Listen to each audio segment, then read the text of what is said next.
आशीर्वाद दें।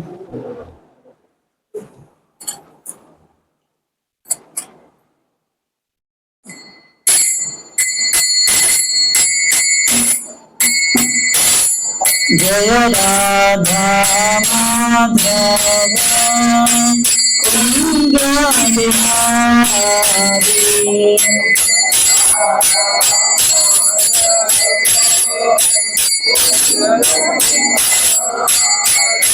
जय राधा माधव कुंज बिहारी।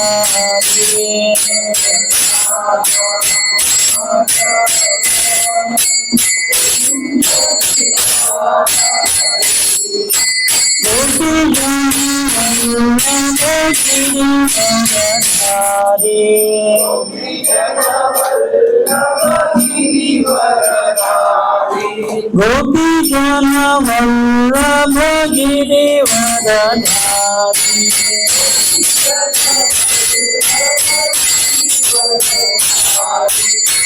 यशोदानंदन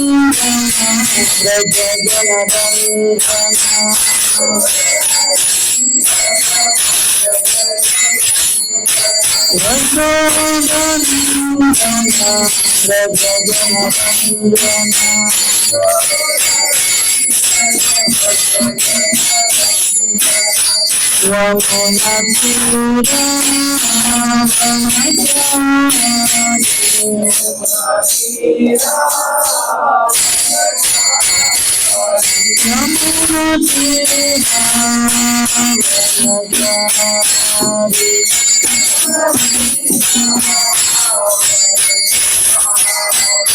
जय राधा माधव जय Radha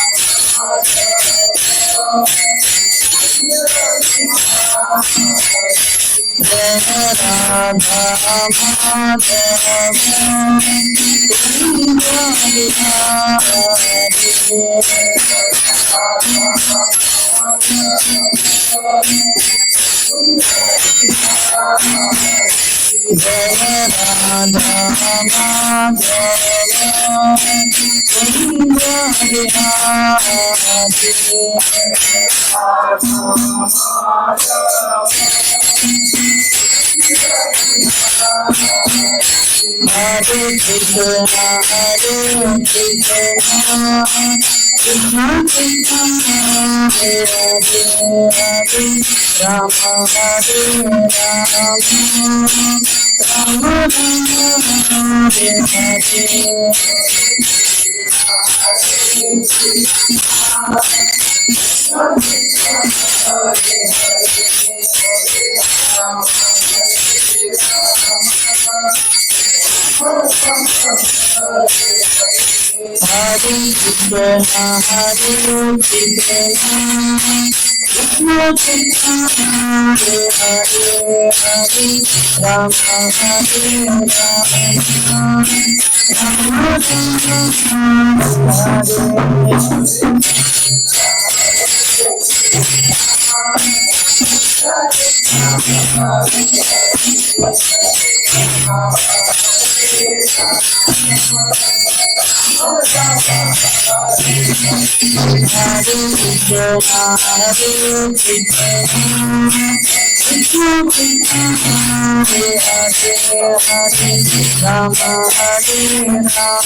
Hare Krishna, Hare Krishna, Krishna Krishna, Hare Hare, Hare Rama, Hare Rama, Rama Rama, Hare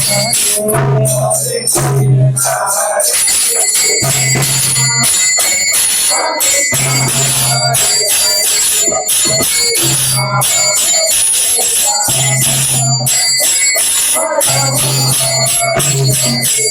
Krishna, Hare Krishna, Krishna Krishna, Hare Hare, Hare Ram, Hare Ram, Ram Ram, Hare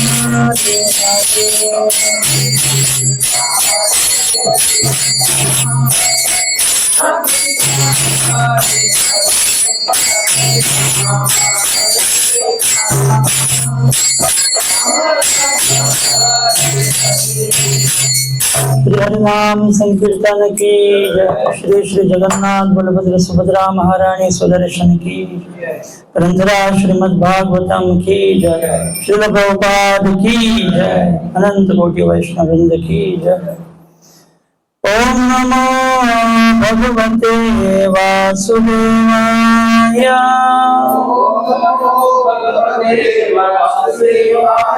ओम नमो भगवते वासुदेवाय।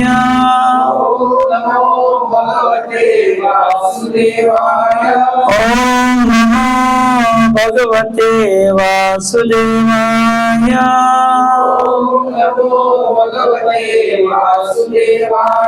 नारायणं नमस्कृत्य नरं चैव नरोत्तमं देवीं सरस्वतीं व्यासं ततो जयमुदीरये। नष्टप्रायेषु भद्रेषु नित्यं भागवत सेवया भगवते उत्तम श्लोके भक्तिर्भवति नैष्टिकी। कृष्णाय वासुदेवाय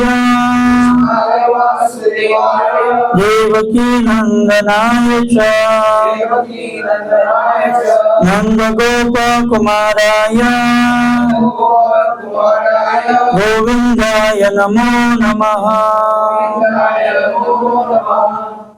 ओम ज्ञानतिमिरान्धस्य ज्ञानाञ्जनशलाकया चक्षुरुन्मिलितं येन तस्मै श्रीगुरवे नमः।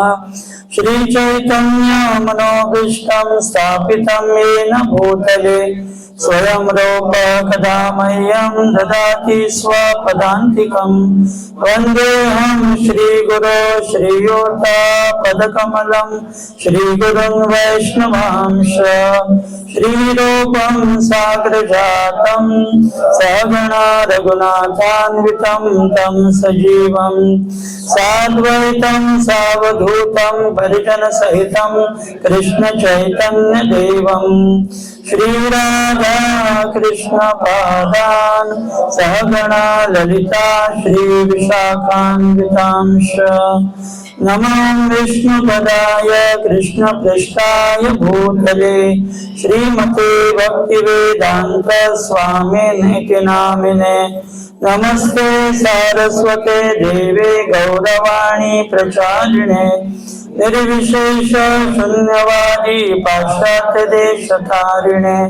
हे कृष्ण करुणा सिंधु दीनबंधु जगत्पथे गोपेश गोपिका कांत राधा कांत नमोस्तुते। तप्त कांचन गौरांगी राधे वृंदावनेश्वरी वृषभानुसुते देवी प्रणमामि हरिप्रिये। वाञ्छाकल्पतरुभ्यश्च कृपा सिन्धुभ्य एव च पतितानां पावनेभ्यो वैष्णवेभ्यो नमो नमः। नमो महावदान्याय कृष्ण प्रेम प्रदायते कृष्णाय कृष्ण चैतन्य नामिने गौरकृषे नमः। जय श्री कृष्ण चैतन्य प्रभु नित्यानंद श्री अद्वैत गदाधर श्रीवासादि गौर भक्त वृंद। हरे कृष्णा कृष्णा कृष्णा हरे हरे हरे राम राम राम हरे हरे।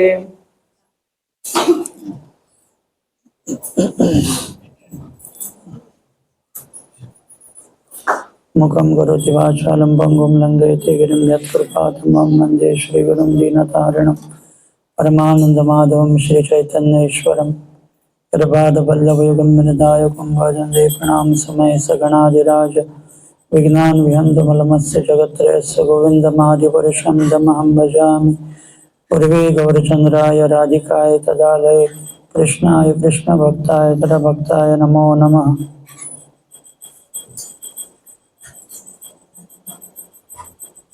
हरे कृष्ण। आप सभी का स्वागत है इस दोपहर के सत्संग कार्यक्रम में। हम अंतर्राष्ट्रीय कृष्ण भावनामृत संघ इस्कॉन के संस्थापक आचार्य श्रील प्रभुपाद जी की तरफ से आप सभी का हार्दिक स्वागत करते हैं। तो आज हम विषय पे चर्चा करने वाले हैं, वो है कि भगवान के जो दिव्य गुण हैं वो आत्माराम मुनियों को भी आकर्षित करते हैं।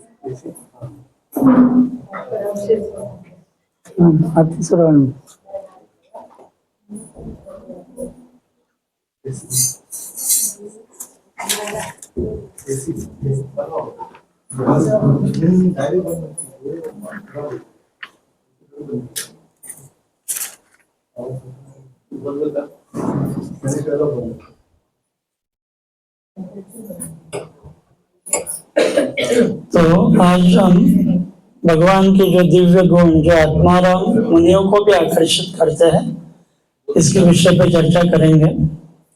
तो ये संवाद सूत गोस्वामी और 88,000 ऋषि मुनियों के बीच में हुआ नैमिषारण्य में। तो उनका प्रतिनिधित्व कर रहे थे शौनक मुनि या ऋषि, और जिनके साथ 88,000 ऋषि मुनि इकट्ठा हुए थे।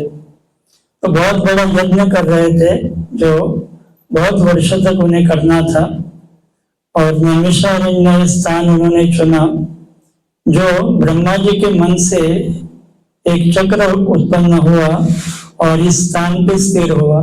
ब्रह्मांडीय चक्र घूम रहा था, उनके पीछे ये ऋषि मुनि साथ में थे, क्योंकि उन्हें ऐसा स्थान था चाहिए था जो तपस्या यज्ञ के लिए बहुत ही निर्विघ्न हो, किसी प्रकार का विघ्न उसमें ना हो। और इस स्थान पे आके वो ब्रह्मा जी का जो मन से प्रकट हुआ चक्र स्थिर हुआ और उसकी जो तेज है यहाँ पर शांत हुआ। इसके लिए इस स्थान को नैमिषारण्य कहते हैं। श्री श्री जगन्नाथ बलभद्र सुभद्रा महारानी सुदर्शन की जय और परम भक्त की जय। तो जगन्नाथ को भी अनिमिष कहते हैं, उनका निमिष नहीं है। निमिष यानी जो पलक है, तो जगन्नाथ जी को पलके नहीं है, वो अपलक नेत्रों से सबको देखते हैं और कृपा भरी बड़े बड़े आंखों से सब कुछ देख सकते हैं, इसके लिए उनका निमिष कहते हैं। और निमिष यानी बहुत छोटा समय, पलक झपकना और खोलना, इसमें जो समय इसको निमिष कहते हैं। तो ऐसे नैमिषारण्य इस स्थान पे चक्र शांत हुआ और सभी ऋषि मुनियों ने स्थान चुना अपनी साधना, तपस्या और यज्ञ के लिए। तो 1000 वर्ष तक ये तपस्या या यज्ञ उन्हें करना था, लेकिन यज्ञ एक बहाना था। उनको वास्तविक उस स्थान पे किसी महापुरुष का वो राह देख रहे थे, जिसके द्वारा एक यज्ञ के कारण वहां पर कोई आ सकता है और उनको भगवान की कथा सुना सकता है। तो ये मुख्य प्रयोजन था। और जैसे ही सूत गोस्वामी वहां पर उपस्थित हुए, उन्होंने सत्र जो यज्ञ का था वो बंद किया और भगवान की कथा वो सुनने के लिए वहां पर तैयार हुए। और सूत गोस्वामी ने वहां पर भगवान की कथा उन्हें सुनाई, तो उसमें से यहाँ पर ये वर्णन आता है। तो सुखदेव गोस्वामी जब परीक्षित महाराज को कथा सुना रहे थे, तो उस सभा में सूत गोस्वामी भी उपस्थित थे। तो उनके द्वारा वो कथा सुन के आए थे। उसी भागवत कथा को उन्होंने नैमिषारण्य में जुटे हुए सभी ऋषि मुनियों को सुनाया। तो यहाँ पर इस श्लोक का हम उच्चारण करेंगे। श्री सूत उवाच आत्मारामाश्च मुनयो निर्ग्रन्था अपि उरुक्रमे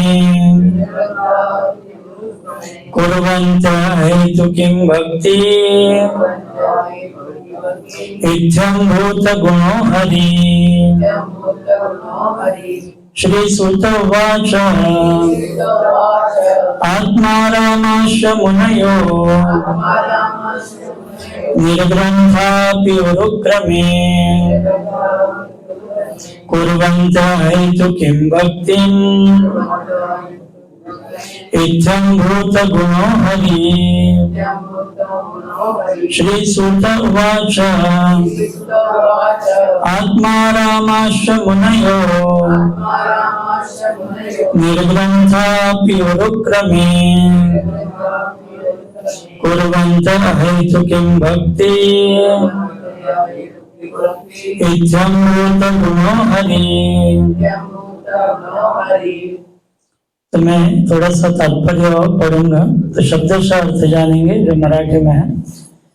श्री सूत उवाच, आप भी दोहरा सकते हैं। श्री सूत उवाच, सूत गोस्वामी म्हणाले, आत्मा रामा जे आत्म्याचाच आनंद घेतात सुद्धा मुनय मुनी निर्ग्रंथ सर्व बंधनातून मुक्त झालेले अपि असे असून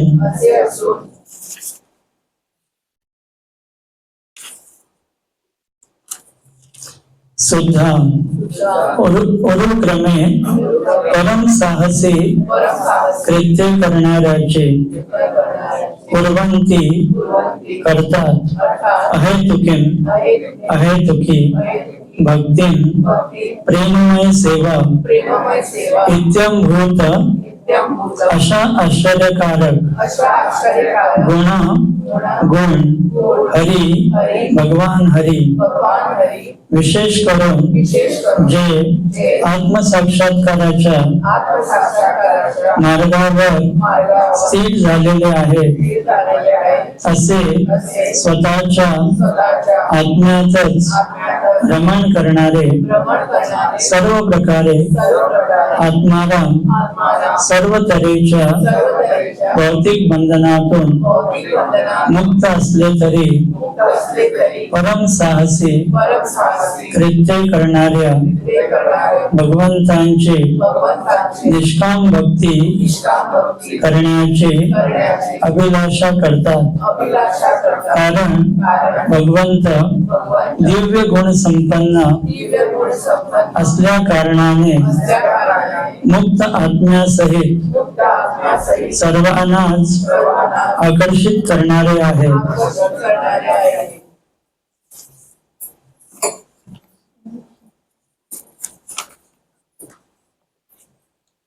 तो तात्पर्य का थोड़ा सा मैं एक पाठ पढ़ूंगा।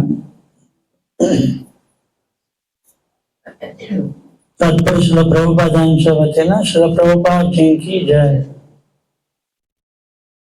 सनक सनातन सनंदन आणि सनत कुमार असे महान ऋषी भगवंतांच्या चरण कमलावरील चंदन युक्त फुलांच्या व तुलसी दलांच्या मधुर सुगंधाने आकर्षित झाले होते।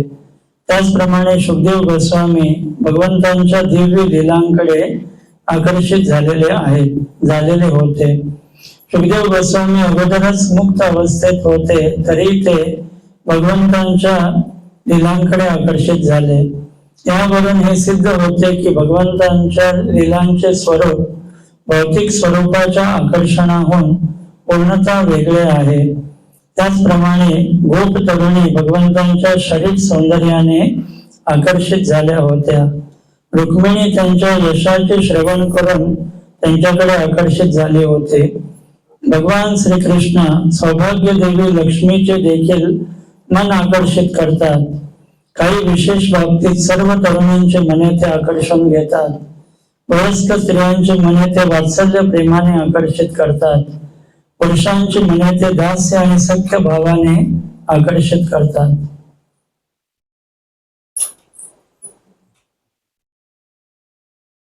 तो ये थोड़ा सा भाव हमने तात्पर्य का पढ़ा, जिसमें वर्णन किया है कि किस प्रकार से अलग अलग भक्त जो है भगवान के दिव्य गुण और रूप सौंदर्य लीलाओं के द्वारा आकर्षित हुए हैं.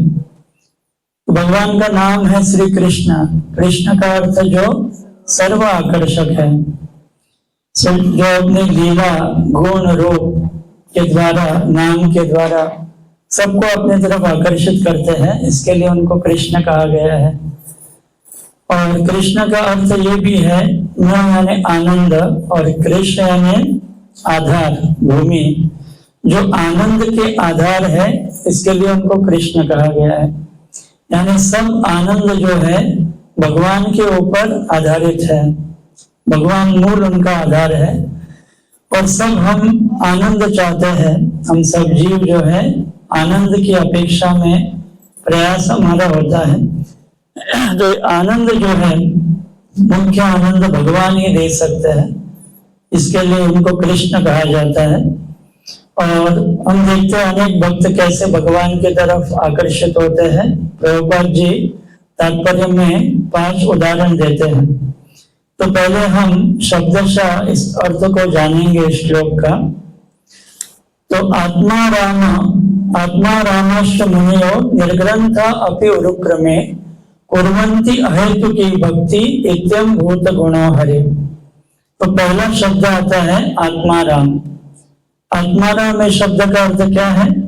राम यानी रमण धातु से होता है. राम यानी जो आनंद देने वाले हैं, और आत्मा यानी जो आत्मा को. तो आत्माराम का इस संदर्भ में अर्थ है आत्मा में जो रमण करते हैं, जो आत्मा में सुख ढूंढते हैं. तो भगवान गीता में 2 शब्द का उपयोग करते हैं. एक है इंद्रिय राम और दूसरा है आत्मा राम. तो अधिकांश लोग इस संसार में इंद्रिय राम रहते हैं, यानी इंद्रियों के पीछे लगते हैं सुख प्राप्त करने के लिए. इंद्रियों के द्वारा इंद्रियों के विषयों के पीछे लगते हैं, जिससे उन्हें लगता है कि वे सुखी हो जाएंगे. लेकिन इस प्रकार से जो प्रयत्न है अनादिकाल से लोगों का चालू है. 84 लाख शरीरों में जीवात्मा केवल इंद्रियों का सुख ढूंढ रहा है. लेकिन किसी भाग्यशाली जीव जो है वो भगवान की भक्ति में सुख ढूंढते हैं. बहुत ही कम ऐसी विरला संख्या है. इसके लिए गीता में भगवान कहते हैं मनुष्याणाम सहस्रेषु कश्चित् यतति सिद्धये यतताम अपि सिद्धानाम कश्चन माम वेत्ति तत्वतः. कि हजारों मनुष्यों में कोई एक व्यक्ति सिद्धि प्राप्त करने के लिए प्रयास करता है, और ऐसे सिद्ध पुरुषों में हजारों में एक कोई कृष्ण भक्त होता है. यानी एक भगवान का भक्त लाखों ऐसे जो प्रयास कर रहे हैं अलग अलग प्रकार से सुखी होने का या सिद्धि प्राप्त करने का, उनमें एक कृष्ण भक्त होता है. तो ऐसे जो कृष्ण भक्त हैं वास्तविक उनकी जीवन की परिपूर्णता है भगवान का भक्त होना. तो आत्माराम जो है वो आत्मा में सुख ढूंढते हैं, यानी वे एक प्रकार से अभी इस अवस्था में है जिसको ब्रह्मवादी भी कहते हैं, या उनको कहा गया है अक्षर तत्व के उपासक या निर्गुण तत्व के उपासक. तो ऐसे उदाहरण देते हैं प्रभुपाद कि स्वयं सुखदेव गोस्वामी जो ब्रह्मनिष्ठ थे और उन्हें संसार में किसी भी प्रकार से कोई आकर्षण नहीं था, जैसे श्लोक में कहा है निर्ग्रंथ यानी ग्रंथ यानी आसक्ति, और सुखदेव गोस्वामी उनकी इस भौतिक जगत के किसी वस्तु में विषय में आसक्ति नहीं थी, इसके लिए वो निर्ग्रंथ थे। और ऐसे सुखदेव गोस्वामी जो है वे भगवान के माया शक्ति से डरकर अपने माता के गर्भ में 12 साल तक रुके, वो गर्भ से बाहर ही नहीं आए। और जब भगवान कृष्ण स्वयं आए, व्यासदेव ने उनको बुलाया भगवान को, और जब भगवान ने उन्हें आश्वस्त किया कि आप पर मेरी माया शक्ति का कोई प्रभाव नहीं होगा, तब सुखदेव गोस्वामी गर्भ से बाहर आते हैं, जो लगने में 16 साल के युवक लग रहे थे। और ऐसे नहीं कि घर में आके वो घर में रुके, वो घर से निकले और उनके पीछे पीछे उनके पिता जा रहे थे, हे पुत्र हा पुत्र रुको, लेकिन वो नहीं रुक रहे थे। और एक जगह पे तालाब था, वहां पर कुछ स्त्रियां स्नान कर रही थी, तो सुखदेव गोस्वामी चल रहे थे तालाब के बाजू से, तो स्त्रियां स्नान कर रही थी, लेकिन जैसे उन्होंने व्यासदेव को देखा सुखदेव गोस्वामी के पीछे, तो वो अपने आप को उन्होंने संभाला, वस्त्र पहने, और व्यासदेव ने उनको पूछा बाद में कि मैं इस प्रकार से, मेरा पुत्र आगे गया और आपने कुछ ध्यान नहीं दिया उनके पास, आप स्नान करते रहे और मुझे देखने के बाद इस प्रकार से आपने आपका स्नान रोका, वस्त्र पहने, आपने ऐसा 2 प्रकार से व्यवहार क्यों किया? तो स्त्रियां कहने लगी कि सुखदेव जो आपके पुत्र है, उनको स्त्री पुरुष ऐसा कोई भेद उनके मन में नहीं था, वो पूरी तरह से ब्रह्मलीन थे, ब्रह्म स्थिति में थे। और आप जो है, आप में हृदय में भेद है, स्त्री है पुरुष, इसके लिए हमने हमारा स्नान रोका। और इस प्रकार से उन्होंने उनको कहा। तो इससे हम जान सकते हैं कि सुखदेव गोस्वामी जो थे वो पूरी तरह से इस भौतिक जगत के सभी आकर्षण से मुक्त थे और वो वन में चले गए। तो व्यासदेव ने क्या किया, वो चाहते थे कि उनका पुत्र वापस उनके पास आए, क्योंकि जो भागवत की रचना उन्होंने की, जो वेदांत सूत्र की टीका है, वेदांत सूत्र का सार है, ऐसा जो कल्प वृक्ष के समान परिपक्व फल है कल्प वृक्ष का, वेद रूपी कल्प वृक्ष का, उस फल को वो सुखदेव गोस्वामी को देना चाहते थे, क्योंकि उनके जितने शिष्य थे उनको लगता था कि इसमें से कोई भी योग्य नहीं है इस भागवत का प्रचार करने के लिए। तो उन्होंने क्या किया, अपने शिष्यों को कुछ भागवत के श्लोक लिख के दिए और उनको कहा कि आप सुखदेव गोस्वामी को ये श्लोक सुनाइए। तो जैसे ही वो वन में जा रहे थे आगे, तो व्यासदेव के शिष्यों ने श्लोक सुनाने के लिए प्रारंभ किया। तो उनमें से 2 श्लोक जब उन्होंने सुने सुखदेव गोस्वामी ने, एक है अहो बकीयम स्तनकालकोटम जिगांसया पाय यद्यपि साध्वी लेभे धातृचितां गति ततोन्यम कम्वा दयालु शरणम व्रजेमा। कि अहो बकीयम, आप बकासुर की बहन पूतना जो आपको विष पिलाने के लिए आए थे, ये उद्धव जी कह रहे मैत्रेय मुनि को कि ऐसे भगवान, इतनी दया उनके अंदर है कि जो बकी यानी पूतना, जो श्री कृष्ण को दूध के बहाने जहर पिलाने के लिए आए थे, उसको भी माता की गति भगवान ने दी, यानी उनको एक प्रकार से मारने के लिए आए थे। और ऐसे शत्रु को जो माता बनाते हैं, भले इनसे दयालु और कौन हो सकता है जो अपने शत्रु को भी माता बनाए। तो भगवान इतने दयालु है कि अगर उन्हें कोई मारने के लिए आए तो भी उनको अपने धाम वो माता का स्थान देते हैं। तो उनसे दयालु और कौन हो सकता है। इस प्रकार से इस श्लोक का वर्णन है। और दूसरा श्लोक जिससे सुखदेव गोस्वामी आकर्षित हुए वो है बरहा पीड़म नटवर वपु कर्णयो कर्णिकारम विभ्रत वासम कनक कपिशम वैजयंती चमालान रंध्रान वेणु अधर सूदया पूरयन गोप वृंदे वृंदारण्यम स्वपद रमणम प्राविशत गीत कीर्ति। कि भगवान की ये वन प्रवेश लीला है। जब भगवान वन में प्रवेश करते हैं तो किस प्रकार करते हैं?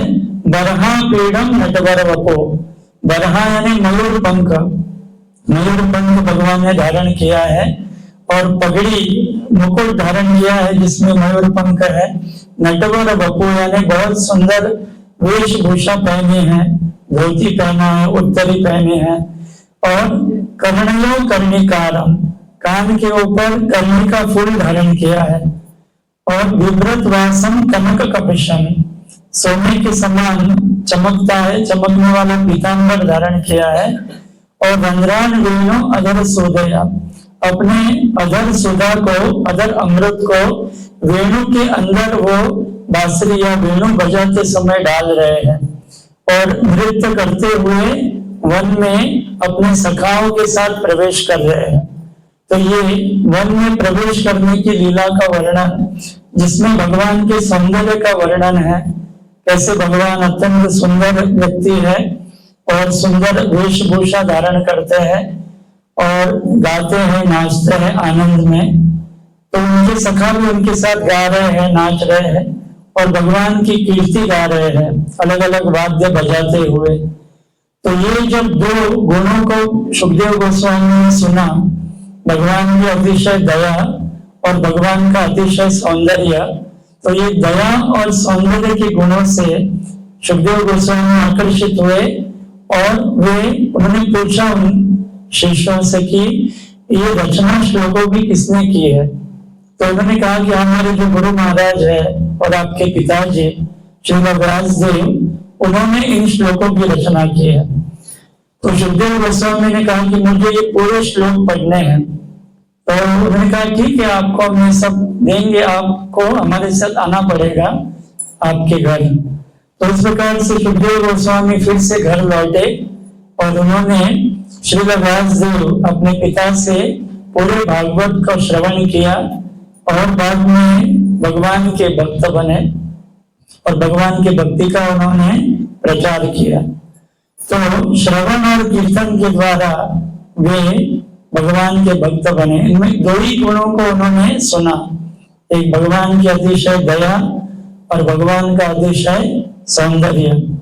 तो ऐसे भगवान के अनंत गुण हैं और उनमें से दो गुण उन्होंने सुन के भगवान की भक्ति स्वीकार की। उसी प्रकार से जो चतुष कुमार है, ब्रह्मा जी के 4 पुत्र, तो वे भी पहले तो ब्रह्मवादी थे, निर्गुण तत्व के उपासक थे और ब्रह्मा जी ने जब उनको प्रकट किया तो वे उनसे उन्होंने कहा कि आप प्रजा को बढ़ाइए, आप विवाह कीजिए और प्रजा को बढ़ाइए। तो चतुष कुमार जो सनक, सनातन, सनंदर और सनत कुमार है, वे उन्होंने कहा कि हम विवाह नहीं करेंगे, हम नैष्ठिक ब्रह्मचारी रहेंगे और उन्होंने पूरा अपना जीवन जो है अपना नैष्ठिक ब्रह्मचारी है। और एक बार वे जब वैकुंठ गए थे तो उन्होंने वहां पे भगवान का दर्शन तो नहीं किया, लेकिन भगवान दूर थे, लेकिन उनके चरण कमल से जो तुलसी का गंध था उससे वो सुगंध उन्होंने लिया। तो ये तुलसी पत्र जो भगवान के चरण पे थे वो केसर और चंदन से युक्त थे और उस चंदन और केसर से युक्त तुलसी का जब उन्होंने सुगंध लिया तो वो भगवान के भक्त बने। तो भगवान की भक्ति इतनी शक्तिशाली है कि अगर कोई व्यक्ति भगवान को अर्पण की हुई तुलसी या फूल या जो हार माला है उसकी सुगंध लेता है, धारण करता है, तो उस व्यक्ति की चेतना शुद्ध होती है। तो ऐसे हमें भगवान का जो निर्माल्य है उसका सुगंध लेना चाहिए और उसको धारण भी करना चाहिए, जिससे हमारी चेतना शुद्ध होती है। तो ये चतुष कुमार जो थे उन्होंने ऐसे तुलसी का गंध सौरभ जिसको कहते हैं वो सुगंध लिया और वो भगवान के भक्त बने। और इसी प्रकार से हम देखते हैं अन्य भी उदाहरण हैं, जैसे गोपी है, वृंदावन के जो गोपीजन गोपियां हैं वे भगवान के सुंदर सौंदर्य से आकर्षित हुए। कैसे भगवान स्मित हास्य करते हैं और उनके कमल नयन हैं और श्याम सुंदर वर्ण हैं और बहुत सुंदर वस्त्र अलंकार पहनते हैं और बांसुरी बजाते हैं। ऐसे भगवान के रूप का उन्होंने दर्शन किया और उस दर्शन से वो भगवान की तरफ आकर्षित हुए। और आगे वर्णन करते हैं प्रभुपाद कि कैसे रुक्मिणी देवी भी जो थी, हालांकि वो द्वारका में रहते थे, द्वारका से पहले वो कौंडिन्यपुर वहां पर रहते थे जो महाराष्ट्र में है, तो उन्होंने साक्षात भगवान कृष्ण को नहीं देखा था, लेकिन उनका वर्णन उन्होंने सुना था, श्रवण किया था। तो उनके गुणों का वर्णन, भगवान के गुणों का वर्णन, उनके रूप का वर्णन सुन के रुक्मिणी देवी उनकी तरफ आकर्षित हुए और उन्होंने पत्र लिखा, एक ब्राह्मण के द्वारा वो पत्र भगवान को भेजा कि आपसे मैं विवाह करना चाहती हूँ, कृपया मुझे आप वरण कीजिए, स्वीकार कीजिए। तो रुक्मिणी देवी के पत्र को पढ़ के भगवान उन्होंने उनको उनके साथ विवाह किया। वो आए उस स्थान पे और रुक्मिणी देवी का उन्होंने हरण किया उनकी इच्छा से। हम देखते हैं भगवान के गुण उन्होंने सुने और लीलाओं को सुना, जिससे रुक्मिणी देवी ने बिना देखे उनको पसंद किया। तो इतने भगवान महा आकर्षक है कि केवल अगर कोई व्यक्ति उनके विषय में सुनता है, उनके गुणों का श्रवण करता है, तो व्यक्ति उनके तरफ खींचा चला जाता है। उसी प्रकार से लक्ष्मी देवी भी जो है, उन्होंने भगवान का जो वेणुवादन है, जैसे भगवान बांसुरी बजाते हैं और कैसे बांसुरी बजाने की जो ध्वनि है, ये लीला से भगवान की तरफ वो आकर्षित हुए। तो लक्ष्मी देवी जो है वे नारायण की पत्नी है और भगवान नारायण की पत्नी होने के कारण वो महान पतिव्रता स्त्री है, लेकिन वो श्री कृष्ण की तरफ आकर्षित हुए। तो श्री कृष्ण कौन है? वे आदि नारायण हैं, सभी अवतारों के स्रोत भगवान कृष्ण है। सर्व अवतारी कृष्ण स्वयं भगवान, सभी अवतारों के जो मूल है वो भगवान कृष्ण है और उनके जो गुण हैं वे भगवान विष्णु से भी अधिक है। जैसे कहा जाता है कि सामान्यतः जीवों में 50 गुण रहते हैं, वो भी पूर्ण मात्रा में नहीं है, अंश मात्रा में। और ब्रह्मा जी में भी 50 गुण हैं, लेकिन उनके अंदर भी कुछ अंश तक, अंश मात्रा में ये 50 गुण है। और जो शिव जी है महादेव, उनके अंदर 55 गुण हैं, लेकिन वे भी पूर्ण मात्रा में नहीं है। और भगवान विष्णु में 60 गुण है और इसका वर्णन सब कुछ ब्रह्म संहिता में दिया है, किस प्रकार से वो गुण है, जैसे क्षमाशीलता, दया, सौंदर्य और ऐसे अलग अलग गुण हैं। और भगवान कृष्ण में इन सब से अधिक यानी 64 गुण हैं। और भगवान में केवल 64 गुण नहीं है, उनके अंदर अनंत गुण हैं, लेकिन इन कुछ गुणों का वर्णन रूप गोस्वामी ने किया है। और ये जो 64 गुण हैं, 4 जो गुण हैं वो भगवान विष्णु के अंदर भी नहीं है। वो 4 गुण हैं प्रेम माधुरी, रूप माधुरी, लीला माधुरी और वेणु माधुरी। यानी भगवान किस प्रकार से प्रेममय लीला करते हैं भक्तों के साथ, ऐसी लीला भगवान विष्णु भी अपने भक्तों के साथ या पार्षदों के साथ नहीं करते। जैसे भगवान विष्णु जो है वैकुंठ में कभी भी उनके जो सेवक है वे सेवक के जूठा नहीं खाते। सेवक जो खाते हैं वो भगवान विष्णु को अर्पण करते हैं और भगवान विष्णु का जो जूठा है जिसको महाप्रसाद कहते हैं वो सेवक खाते हैं। लेकिन भगवान कृष्ण ऐसे हैं कि वे अपने जो सेवक है, जो उनके सखा है, उनका जूठा भी खाते हैं। उनके जो सखा कुछ वस्तु खाते हैं तो बचा हुआ कृष्ण को देते हैं कि ये कन्हैया ही खाओ, ये बहुत स्वादिष्ट है, मेरी माँ ने बना के लेके आई है, तो ये इसका स्वाद आप ले लो। तो कृष्ण क्या करते हैं, जो सखा ने पहले खाया हुआ होता है उनका खाया हुआ बचा हुआ जो उच्छिष्ट है वो कृष्ण खाते हैं।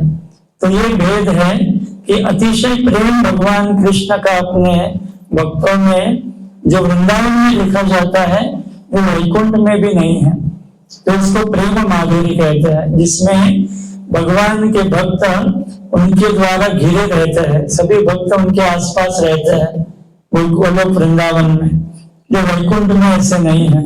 वैकुंठ में आदर और भय के द्वारा सेवा होती है, जिसको ऐश्वर्य कहते हैं। और ऐश्वर्य भाव में स्वामी और सेवक का भेद रहता है। लेकिन जब यही प्रेम बढ़ता है तो ऐसे प्रेम जिसमें मधुरता अधिक है उसमें ऐश्वर्य कम होने लगता है। और गोलोक वृंदावन में इस प्रकार से स्वामी और सेवक का भेद नहीं है। तो इसके लिए हमें जो प्रेम माधुर्य ये गुण है वो भगवान कृष्ण में है। उसी प्रकार से लीला माधुरी, भगवान कृष्ण ऐसे इसे लीला करते हैं जो भगवान विष्णु भी नहीं करते। जैसे भगवान विष्णु जो है कभी गाय को चराने के लिए नहीं जाते, वो केवल कृष्ण करते हैं, गाय को चराना और वापस लेके आना और उनसे दूध निकालना गाय से और उनका देखभाल करना, ये सब कृष्ण करते हैं। तो भगवान विष्णु कभी गोचारण नहीं करते। तो गोलोक वृंदावन में भगवान कृष्ण का प्रमुख कार्य यही है कि सुबह सुबह वो गौओं को लेके जाते हैं वन में चराने के लिए और अपने सखाओं के साथ खेलते रहते हैं और गौएं चरती रहती है और शाम को उनको लेके वे फिर से ब्रज में आते हैं। तो ये लीला माधुरी जो है वो भगवान कृष्ण की, कृष्ण विष्णु भी नहीं करते और विष्णु कभी बंसी नहीं बजाते। जो वेणु माधुरी है, आप देखिए भगवान विष्णु कभी बंसी बजाते हैं नहीं, वो योग निद्रा में रहते हैं या अन्य लीलाएं करते हैं, लेकिन बांसुरी वादन नहीं करते। तो केवल कृष्ण जो है वो बांसुरी बजाते हैं और अपनी बांसुरी से सभी को आकर्षित करते हैं। तो उनके बांसुरी वादन से क्या होता है, जो यमुना बहती है मानो पूर्व से पश्चिम की तरफ बह रही है तो पश्चिम से पूर्व की तरफ बहने लगती है, उसका प्रवाह उल्टी दिशा से बहने लगता है। और बाद में जो पेड़ है वृंदावन में जो चल नहीं पाते तो भगवान की वंशी के द्वारा वो पेड़ भी चलने लगते हैं, अचल वस्तु चलने लगती है। और जो गाय और जो वत्स है, हिरण है, जब चलते हैं तो भगवान की बंसी की ध्वनि सुनने से वो अपने मुख में ऐसा ही कवल रखते हैं, वो खाते नहीं, मन में मुख में ही ऐसे रख के भगवान का जो बांसुरी वादन है वो सुनने लगते हैं। और जो ऋतु है अलग अलग, जैसे ग्रीष्म, शरद, वर्षा ऋतु, ये भगवान की बांसुरी की ध्वनि से एक समय में वृंदावन में प्रकट होते हैं। और जो गोपियां हैं भगवान की बंसी सुनने से वो उनको मिलने के लिए उनकी तरफ आकर्षित होती है। और सभी जो ब्रह्मा जी भी अपना कार्य रोकते हैं और कमल से उठ के खड़े होते हैं और ध्यान से सुनते हैं कि ध्वनि जो है कहाँ से आ रही है, ये भगवान की वेणु की माधुरी। तो इस प्रकार से भगवान लीला करते हैं बांसुरी के द्वारा, जो भगवान विष्णु भी नहीं करते। और भगवान का जो अतिशय सौंदर्य है, इतने सुंदर है कृष्ण, तो इतने सौंदर्य के कारण लक्ष्मी देवी भी उनके सौंदर्य और गुणों से आकर्षित होते हैं। तो भगवान का सौंदर्य इतना है कि कुंती महारानी स्तुति में कहते हैं, नमः पंकज नाभाय, नमः पंकज मालिने, नमः पंकज नेत्राय, नमस्ते पंकजांग्रे। यानी भगवान कैसे है, नमः पंकज नाभाय, उनकी जो नाभि है वो कमल के समान सुंदर है। नमः पंकज मालिने, भगवान कमल की माला धारण करते हैं और अन्य भी धारण करते हैं, लेकिन प्रमुखता कमल माला धारण करते हैं। और नमः पंकज नेत्राय, उनके नेत्र कमल से भी अधिक, कमल नयन इनको कहा कहते हैं, बहुत सुंदर है। और नमस्ते पंकजांग्रे, उनके चरण जो है वो कमल से भी अधिक सुकोमल, कोमल है और सुगंधित है और स्पर्श करने में ये बहुत कोमल है और दिखने से हम शीतलता का अनुभव करते हैं। कुछ भी अंग भगवान का, कौन सा भी अंग जो है जब हम देखते हैं तो हम शीतलता का अनुभव करते हैं। इस भौतिक जगत में तो सभी जल रहे हैं अलग अलग तापों से। आदि भौतिक, आध्यात्मिक, आदि दैविक, ये क्लेश सभी को है। और जन्म, मृत्यु, जरा, व्याधि, ये भी सब भुगत रहे हैं। और उसके साथ भी अनेक कष्टों को जीवात्मा भुगत रहा है। लेकिन गौपाद जी इस श्लोक के तात्पर्य में कहते हैं कि जब ऐसे जो जीव इतना तप्त है इस भौतिक जगत में, भगवान के सुंदर विग्रह का दर्शन करता है, जो इतने सुंदर दिखते हैं और सुंदर वेशभूषा भगवान धारण करते हैं, आभूषण और अलग अलग मालाएं धारण करते हैं, तो उनको देखने मात्र से जीवात्मा का जो क्लेश है, जो पीड़ा है, उनका जो दुख है, वो चला जाता है। तो इस प्रकार से भगवान अत्यंत सुंदर है और अत्यंत सुंदर लीला भी संपन्न करते हैं। तो लक्ष्मी देवी भी उनके सौंदर्य से, उनकी लीलाओं से आकर्षित होते हैं। लेकिन ऐसे लक्ष्मी को भी भगवान की रास लीला में प्रवेश मिलता नहीं, क्योंकि उसके अंदर ऐश्वर्य भाव प्रदान है। इसके कारण उनके मन में विचार आता है कि ये जो ब्रज गोपियां हैं, वे गौओं का गोबर निकालती है और घर को गोबर लगाती है, आंगन को गोबर से सजाती है, और मैं इनके पीछे कैसे चलूंगी? मैं तो देवी हूँ, वैकुंठ की महारानी हूँ, और मैं कैसे गोपियों के पीछे चलो? तो ये ऐश्वर्य भाव होने के कारण उन्हें रास लीला में भगवान के प्रवेश नहीं मिलता। तो इसके कारण ऐसे कहा जाता है कि आज भी जो वृंदावन में 12 वन है, इसमें से एक वन है बेल वन। वहां पर लक्ष्मी देवी आज भी तपस्या कर रही है भगवान की रास लीला में प्रवेश पाने के लिए। तो भगवान के जो गुण हैं वो सभी को आकर्षित करते हैं, केवल आत्मारामों को नहीं, लेकिन सभी चराचर सृष्टि को वे अपनी तरफ खींचते हैं। तो हम आत्माराम के विषय भी चर्चा कर रहे हैं कि ये जो आत्माराम जीव है, वे भी एक प्रकार से उन्नत जीव है, क्योंकि जो इंद्रिय राम जीव है, जिसको बद्ध जीव कहते हैं, वो केवल इस भौतिक जगत के इंद्रियों से भौतिक विषयों के ही पीछे लगा है, जिससे उसे कुछ सुख का अनुभव नहीं होता। केवल मन में उसे लगता है कि वो सुखी हो रहा है, लेकिन वो मन का मानना है, वास्तविक सुख उसे नहीं मिलता। तो ऐसे जो इंद्रिय राम है, जो इंद्रिय विषयों के पीछे लगे हैं, इनसे ये ब्रह्मानंद में अनुभव कर रहे हैं ऐसे आत्माराम जीव बहुत श्रेष्ठ है, क्योंकि वे कभी इस भौतिक विषयों से आकर्षित नहीं होते। लेकिन ऐसे भी जो ब्रह्मानंद है, क्योंकि अलग अलग स्तर है आनंद का। एक है जड़ानंद, जो सामान्यतः पशु पक्षी अनुभव करते हैं, उसमें कुछ आनंद नहीं है, लेकिन उन्हें लग रहा है कि वो आनंद है। इसको जड़ आनंद कहते हैं, इस भौतिक जगत का सुख, जो सुख नहीं है। तो मनुष्य भी इसके पीछे लगा है। और जो मनुष्य आनंद है, वो केवल युधिष्ठिर महाराज जैसे भक्तों ने अनुभव किया। तो इसके ऊपर भी देवताओं का आनंद है, और ऐसे जो देवता आनंद अनुभव करते हैं, उनसे भी अधिक बहुत मात्रा में ब्रह्मानंद है। जैसे सुखदेव गोस्वामी आदि उस अवस्था में थे ब्रह्मानंद की। तो ये अवस्था कैसी है कि मानो इस ब्रह्मानंद के सामने भौतिक जगत का सुख कैसे है, जैसे घास का तिनका, उसे पानी में डुबाया जाए और छिड़का जाए, तो जितना पानी उससे निकलेगा, बहुत कम पानी, एक आध बूंद, उतना भौतिक सबसे बड़ा स्वर्ग का सुख है उस ब्रह्मानंद के सामने। लेकिन ऐसा जो ब्रह्म सुख है, वो भक्ति के आनंद के सामने कैसा है? तो भक्ति का आनंद, जिसको सेवानंद भी कहते हैं या भक्त आनंद, वो इतना बड़ा है कि मानो बहुत विशाल समुद्र जो क्षण क्षण बढ़ने वाला है, विशाल अमृत का समुद्र है भक्ति का। और उसके सामने ये ब्रह्म सुख कैसा है?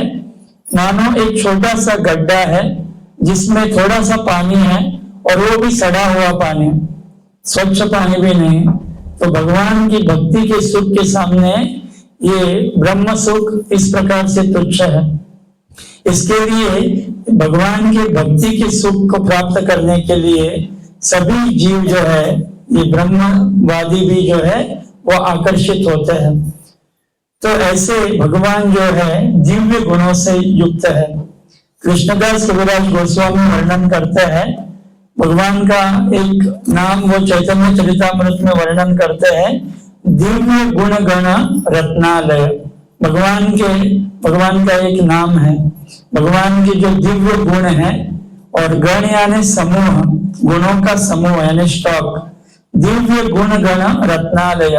भगवान के जो दिव्य गुण है जो बहुत मात्रा में है, वो रत्नों के समान है। और आलय यानी जो प्रचुर मात्रा में है भगवान के अंदर। तो ऐसे भगवान दिव्य गुण गण रत्नालय है। और ऐसे गुणों से जो युक्त है, उनके गुणों के पास बड़े बड़े जो आत्माराम जीव है वो भी आकर्षित होते हैं। और भगवान ऐसे भी कहते हैं कि केवल वो नहीं, उनके जो चैतन्य महाप्रभु तो ये भी कहते हैं कि सभी चराचर सृष्टि के जीव भी आकर्षित होते हैं, इसमें पशु पक्षी सब है, तो ये भगवान से आकर्षित होते हैं। क्योंकि भगवान वास्तविक सभी शरीरों में, जितने शरीर है जीवों के, उन सब में अवतरित भी होते हैं, और उनके तरफ वो जीव आकर्षित होते हैं, जिसके कारण भगवान उनका उद्धार कर सके। क्योंकि भगवान चाहते हैं कि सभी जीव उनके धाम आए वापस, और भगवान की नित्य लीला में उनके साथ रहे। इसके लिए भगवान ऐसे अलग अलग योजना बनाते हैं। तो ये जो आत्माराम श्लोक है, इसका वर्णन चैतन्य चरितामृत में आता है, जो हमने अभी पढ़ा। आत्मारामश्च मुनियो निर्ग्रंथा अपि उरुक्रमे कुर्वन्ति अहेतु की भक्ति नित्यम भूत गुणो हरि। तो ये ऐसे आत्माराम जो है, जो आकर्षित होते हैं भगवान के गुणों से, ये वर्णन चैतन्य महाप्रभु ने सार्वभौम भट्टाचार्य से कहा। तो ये वर्णन जब सुना, सार्वभौम भट्टाचार्य ने पहले इस श्लोक की 9 व्याख्या की। चैतन्य महाप्रभु ने उनसे व्याख्या करने के लिए कहा, तो 9 अर्थ बताए। सार्वभौम भट्टाचार्य कौन है? वे स्वयं बृहस्पति है। तो बृहस्पति के अवतार यानी साक्षात बृहस्पति सार्वभौम भट्टाचार्य के रूप में आए। तो उन्होंने इस श्लोक के 9 अर्थ बताए। तो चैतन्य महाप्रभु ने उस समय में उनको 18 अलग अर्थ बताए, जो अलग अर्थ देते हैं। उनके 9 श्लोकों का अर्थ छोड़ के, 9 अर्थों को छोड़ के उन्होंने 18 अर्थ इस श्लोक के बताए। और इसी श्लोक को उन्होंने सनातन गोस्वामी को वाराणसी में सुनाया। और सनातन गोस्वामी ने जब इस श्लोक के बारे में चैतन्य महाप्रभु से पूछा, तो उन्होंने इस श्लोक की 61 बार व्याख्या की, यानी 61 अलग अर्थ बताए। यानी टोटल सार्वभौम भट्टाचार्य के 9 और चैतन्य महाप्रभु के 18, और फिर से चैतन्य महाप्रभु ने 61, यानी 88 अर्थ इसी एक श्लोक के उत्पन्न हुए। और इस प्रकार से हम देखते हैं ये कितना महत्वपूर्ण है भक्ति के लिए। ऐसे कहा जाता है कि श्लोक बहुत महत्वपूर्ण है। आत्मा रामाश मुनयो, मुनि यानी जो मननशील है, जो जिसका मन इस भौतिक संसार में नहीं है, और ऐसा जो मननशील व्यक्ति है उसको मुनि कहा गया है। और निर्ग्रंथा अपि, जो निरासक्त है, किसी भौतिक वस्तु में आकर्षित नहीं है, ऐसे जो उरुक्रम है, उरुक्रम यानी भगवान का एक नाम है, जो ऐसे लीलाएं करते हैं आश्चर्यजनक, अलग अलग लीलाएं संपन्न करते हैं, उससे क्या होता है, ये सभी उनकी तरफ आकर्षित होते हैं, सभी जीव उनकी तरफ आकर्षित होते हैं। कुर्वन्ति अहेतु की भक्ति, और अहेतु की भक्ति करने लगते हैं। ऐसी भक्ति जिसमें कोई हेतु नहीं है। जैसे सुखदेव गोस्वामी जैसे गुणों को उन्होंने सुना भगवान के, तो वे भगवान के प्रचार में लग गए। उन्होंने भागवत सुना अपने पिताजी से, और वे इस भागवत का प्रचार करने के लिए घर से निकले। और उन्होंने जब परीक्षित महाराज को देखा गंगा के तट पे बैठे हैं, तो उनको एक योग्य पात्र व्यक्ति मिला जिनको उन्होंने भागवत सुनाया। तो इस प्रकार से कुर्वन्ति अहेतु की भक्ति, ऐसे गुणगान करने में लग जाते हैं भगवान के, जिसके पीछे उस व्यक्ति का कोई हेतु नहीं रहता कि भगवान का गुणगान करने से उन्हें धन प्राप्त हो या यश प्राप्त हो या कुछ पद प्राप्त हो, ये कोई उनमें अभिलाषा नहीं रहते। तो इस प्रकार से ये सुखदेव गोस्वामी अहेतु की भक्ति का प्रदर्शन उन्होंने किया। और इत्यम भूत गुणो हरि, इत्यम भूत का अर्थ क्या है कि जो पूर्ण आनंद देने वाले हैं। भगवान के गुण कैसे हैं? पूर्ण आनंद देने वाले हैं। कौन सा भी गुण भगवान का आप देखिए, वो जीव को पूर्ण संतुष्ट करता है। जीव को तो संतुष्टि चाहिए, सुख चाहिए, तो ये कैसे प्राप्त होता है? जब पूर्ण आनंदमय भगवान की लीलाओं का वो श्रवण करता है। क्योंकि भगवान के जो गुण हैं और भगवान के जो नाम है, उनके लीलाओं में छिपे रहते हैं। तो जब भगवान की लीलाएं जैसे भागवत में वर्णित है, ऐसे गीत वर्णन को जब हम श्रवण करते हैं तो वो गुणों का प्रकाशन होता है और वो गुण हमें आनंद देते हैं। इसके लिए इत्यम भूत का अर्थ है जो पूर्ण आनंदमय है। और हरि यानी जो सर्व अमंगल हरण करने वाले हैं और प्रेम देते हैं, और प्रेम देने से वो हमारे मन का हरण करते हैं। इसके लिए उनको हरि भी कहते हैं। ये चैतन्य महाप्रभु हरि शब्द की व्याख्या करते हैं कि हरि शब्द अनेक अर्थ दुई मुख्यतम, सर्व अमंगल हरि प्रेम दे हरे मन। हरि शब्द के अनेक अर्थ हैं, लेकिन दो मुख्य है।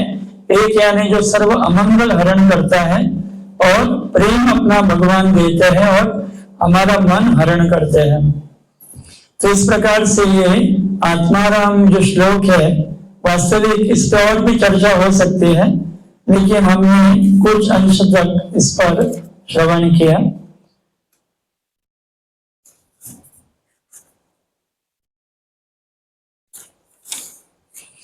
तो भगवान के केवल दो गुणों से सुखदेव गोस्वामी आकर्षित हुए, दया और सौंदर्य। और जो चतुष्कुमार है वो केवल भगवान के चरण कमल पर जो तुलसी पत्र था, केशर और चंदन से युक्त, उसका सुगंध लेने से वो शुद्ध हो गए और भगवान के भक्त बने। और श्री गोपी जन जो थी, भगवान के सुंदर सौंदर्य से आकर्षित हुई। और जो लक्ष्मी देवी है, भगवान की जो वेणु माधुरी है, कैसे भगवान वेणु बजाते हैं, और अन्य जो चार गुण है जो भगवान विष्णु के अंदर भी नहीं है, प्रेम माधुरी, रूप माधुरी, लीला माधुरी और रूप माधुरी, इससे लक्ष्मी देवी भी भगवान कृष्ण के तरफ आकर्षित होती है। तो ऐसे हमने आज चर्चा की। तो ये केवल दो गुण हमने देखे, लेकिन ऐसे भगवान के अनंत गुण हैं। एक गुण है हतारी गतिदायक, जो अपने शत्रु को भी, जैसे पुतना को उन्होंने मारा लेकिन अपने माता का स्थान दिया, तो ये हतारी गतिदायक गुण भगवान कृष्ण का है, जो अपने शत्रु का वध केवल नहीं करते, उनका उद्धार करते हैं और अपने धाम में उनको परिकर बनाते हैं, अपना पार्षद बनाते हैं। उसी प्रकार से भक्त वत्सलता भगवान का गुण है, जो अपने भक्तों के लिए किसी भी हद तक जा सकते हैं। जैसे गाय अपने बछड़े का रक्षण करती है, चाटती है, उसको सर्वथा सुरक्षा प्रदान करती है, उस प्रकार से भक्त के अतिशय प्रेम के कारण भगवान उसके लिए कुछ भी करने के लिए तैयार रहते हैं। और ऐसे अनेक गुण हैं, जैसे क्षमाशीलता। भगवान इतनी क्षमाशील है कि किसी के अंदर कुछ भी दुर्भावना है, अपराध है, उनको भगवान देखते नहीं और उसको क्षमा करते रहते हैं और उसको मौका देते रहते हैं सुधारने का, और इसके लिए उनको क्षमाशील कहते हैं। जैसे शिशुपाल जो है, वो 100 अपराध करता था, उसको एक वचन दिया था भगवान ने उनकी माँ को कि अगर 100 अपराध करेगा तो उसको मैं 100 से अधिक करेगा तो मारूंगा, लेकिन 100 तक भगवान हमेशा उसको क्षमा करते थे। उसी प्रकार से हमें भी भगवान ने बहुत बार क्षमा भगवान करते हैं और बार बार हमें मौका देते हैं, जिसके कारण हम उनका शरण ग्रहण करें, उनकी भक्ति करें, उनको प्राप्त करें। तो बहुत हमारा अपराध और सब कुछ भगवान सहते हैं और हमें बार बार मौका देते हैं। तो हमें भी इस मनुष्य जन्म का लाभ उठाना चाहिए कि पहले तो जन्म में गए, वो अज्ञान में गए, लेकिन अभी हमें मौका है भगवान का नाम स्मरण अच्छा करने का और भगवान के विषय में सुनने का और अच्छा जप कीर्तन, भगवान 4 नियमों का पालन, ये सब करने का मौका अभी है। तो इस मौके को हमें गंवाना नहीं चाहिए और इसका लाभ जीवन में हमें उठाना है। तो इस प्रकार से भगवान के अनंत गुण हैं, उनमें से कुछ गुणों का हमने श्रवण किया। तो यहाँ पर मैं रुकना चाहूंगा। आपका बहुत बहुत धन्यवाद, यहाँ पर आप उपस्थित हुए और शांति से आपने श्रवण किया। आपका बहुत बहुत धन्यवाद। हरे कृष्णा। परंपरा श्रीमद् भागवतम की जय, श्रील प्रभुपाद की जय, अनंत कोटि वैष्णव वृंद की जय।